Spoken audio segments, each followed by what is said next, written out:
69 అడుగుల ఎత్తు 28 అడుగుల వెడల్పుతో మట్టి వినాయకుడు శ్రీ విశ్వశాంతి మహాశక్తి గణపతిగా భక్తులకు దర్శనం.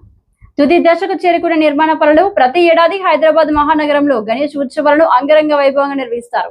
అందులో ఖైరతాబాద్ గణేశుడికి ప్రత్యేక స్థానం ఉంది. ప్రతి ఏటా ప్రత్యేక అవతారంలో భక్తులకు దర్శనం ఇస్తాడు. ఈ సంవత్సరం శ్రీ విశ్వశాంతి మహాశక్తి గణపతిగా భక్తులకు దర్శనం ఇవ్వనున్నారు. 69 అడుగుల ఎత్తు 28 అడుగుల వెడల్పుతో రూపుదిద్దుకుంటుంది.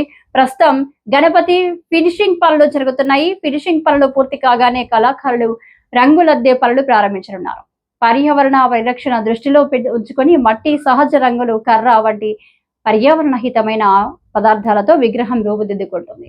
ఇలా తయారు చేసిన విగ్రహంతో నిమజ్జనం సమయంలో పర్యావరణానికి ఎటువంటి హాని కలగదు. 69 అడుగుల ఎత్తు 28 అడుగుల వెడల్పుతో నాగసర్పంపై 5 తలల నాగపాము నీడన 3 తలల 8 చేతులతో శాంతమూర్తిగా గణపతి రూపుదిద్దుకుంటున్నాడు.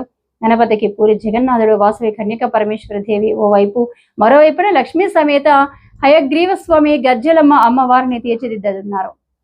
ఇప్పటికే పెద్ద ఎత్తున సందర్శకులు వస్తూ సెల్ఫీలు, ఫోటోలు, వీడియోలు తీస్తూ సందడి చేస్తున్నారు. ఖైరతాబాద్ గణేశుడికి సుమారు 7 దశాబ్దాల చరిత్ర ఉంది. 1954లో సింగరి శంకరయ్య అనే స్థానిక భక్తుడు ఆలయంలో 1 అడుగు ఎత్తున గణపతి విగ్రహాన్ని ప్రతిష్ఠించి సామూహిక పూజలు చేశారు.